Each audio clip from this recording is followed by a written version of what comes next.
My people shelter beneath the great machine. This is beyond simple generosity. I must thank Ikora for her gift. This sanctuary is not granted by Ikora alone, but by all who live in the last city.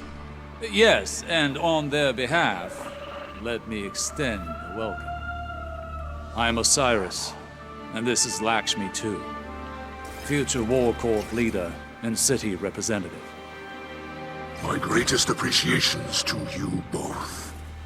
The House of Light thanks you. Your house can best show gratitude by keeping to itself.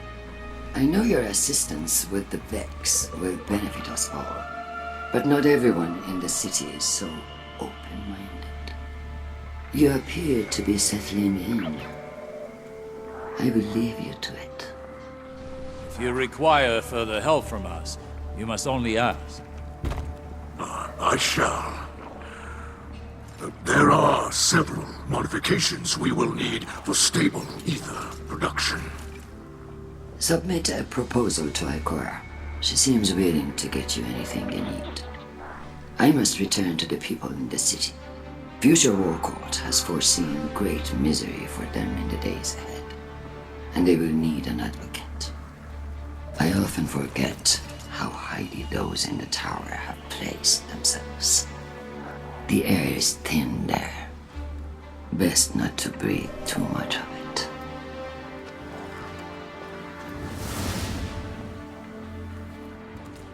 it. You must understand this situation is tense for us all. This encampment perches on the edge of decree, democracy. I hope your stay with us will be uneventful. As do I.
Here lies the remnants of Kel's Scourge, a dark period in Elixir history. After the whirlwind, many Elixir were overcome by feelings of hopelessness. They were homeless, hungry, and hunted by guardians and hive alike. So when Civics founded Kel's Scourge, promising to return Elixir to power with ancient weaponry, many were drawn to his call. Though the Scourge claimed to fight for Elixir empowerment, in reality, they represented the final degradation of our culture. A once great interstellar civilization was reduced to an anarchist mob, led by a power-hungry coward. Let ours be a cautionary tale. No matter how enlightened a culture, there are always those who prey on our worst impulses for their own gain.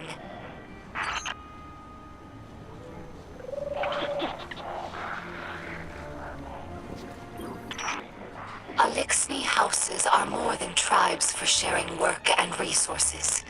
They also represent living philosophies. In many ways, the House of Light is traditional. We worship the Great Machine, and we embrace ancestral roles like splicers and scribes. But in other ways, we're different. My father Mythrax is Kel of our house, but he does not act as past Kels. He does not take more than his share of ether, and he does not punish by docking limbs. These are radical, but popular ideas in our house. However, Mythrax Kell also believes in peace and cooperation with humanity. This is less popular. Everyone in our house has seen Elixir killed by Guardians. Not just warriors, but innocents and hatchlings. I lived for many years among the Awoken, and understand that humans do good things as well. Sometimes. But the others in the House of Light have not been so lucky in their allies as I have. It will take time to earn their trust. Humans think of ether as food for Elixir, a form of sustenance.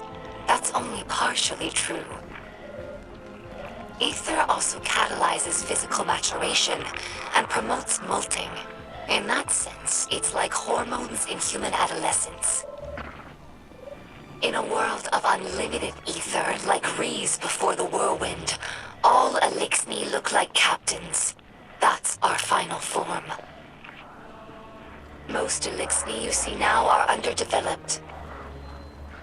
They're forever stunted by ether rationing, which began as a necessity and gradually evolved into a mechanism of social control. Now, ruthless leaders like Spider use the distribution of ether to keep their followers dependent. If Elixir are ever to live in peace, we must make ether available to all, regardless of rank.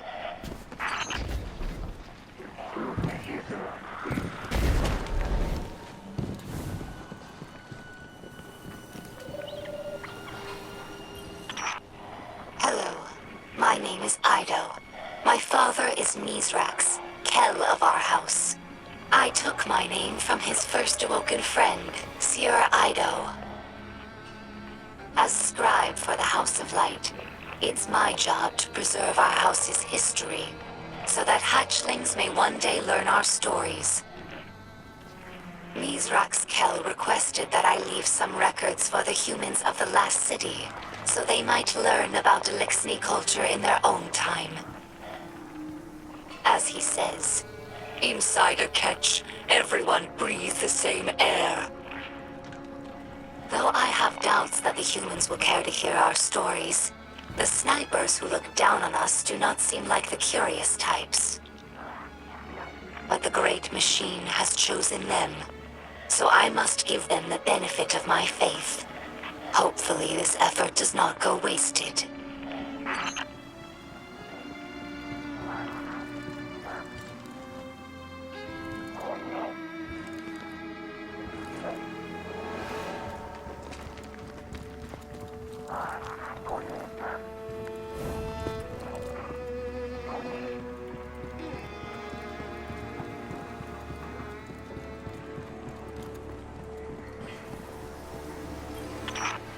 During our Golden Age, the Elixir civilization spanned many star systems, farther than humanity could imagine.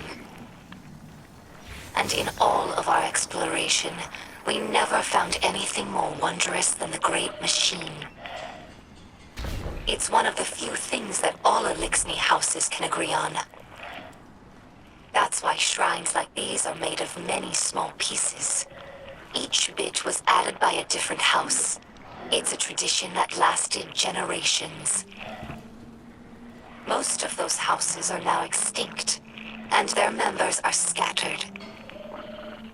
It's funny. I revered the Great Machine all my life, without ever having seen it. And now that it's right overhead, I still look to this shrine for comfort.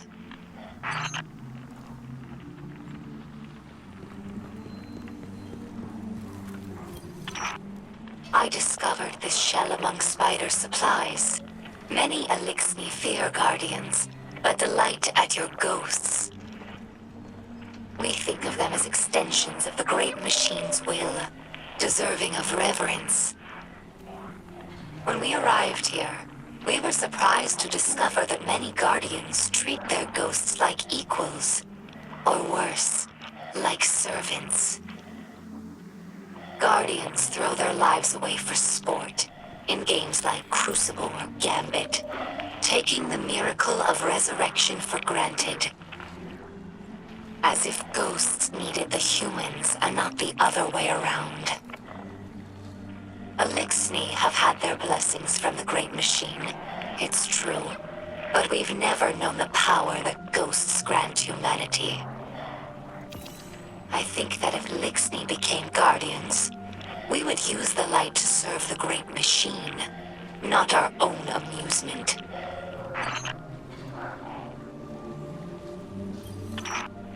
This Shank has been with us for many years. She's temperamental, but loyal.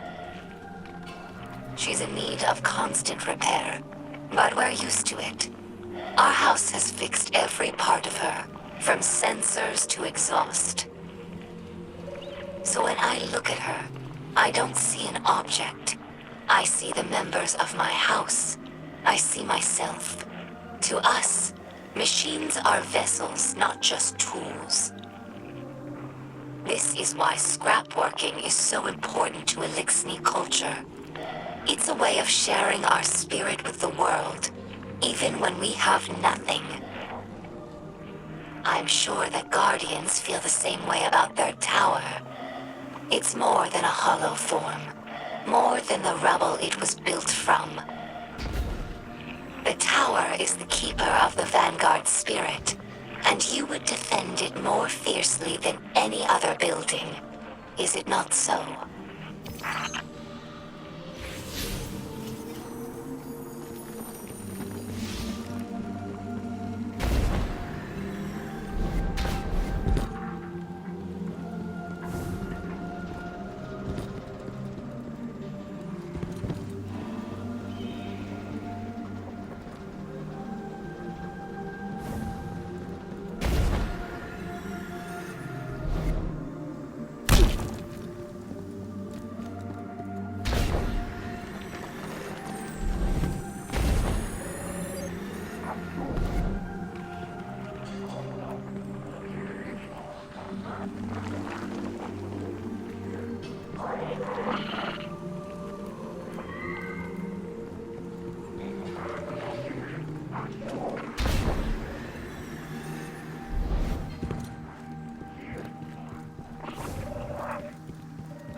Many Elixir spend their whole lives on ships.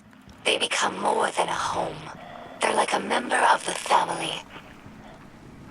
Mythrax found me in the vent of a wrecked ship, you know. We joke that my father is a splicer and my mother is a catch. After the fall of our homeworld, Reese, Elixir scattered across the stars. Having lost our grounding, catches evolved from modes of transportation into permanent homes. Even after Elixir began to resettle in places like the reef, we never lost our reverence for the machines that kept us alive. Now, after so much wandering, it's hard to believe that there's real ground beneath us and a real sky above.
up will never cease to amaze me.